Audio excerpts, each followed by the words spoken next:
Dale Carnegie's book, How to Win Friends and Influence People, was the very first book of that kind that was like, I think it was the first nonfiction book that I'd read outside of my school curriculum or what I had to read with school.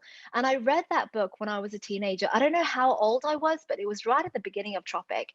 And those core principles that he teaches in his book were principles that I applied almost immediately to my everyday life.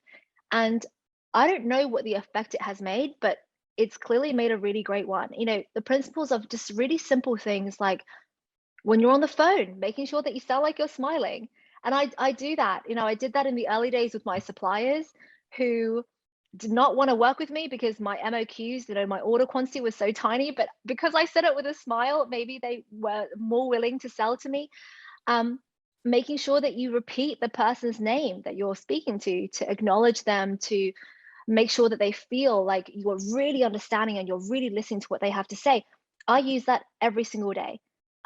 Listening more than you speak, using languages like we instead of I, like little things like that that you pick up in Dale Carnegie's books. Just there are, these are principles that you can apply not just in business, but in personal relationships in every single day life. And it has made a profound impact on my life. And actually, that's the whole reason why we then started using Dale Carnegie with my leadership team to help empower them. And I suppose that's why we're here today as well, Jay.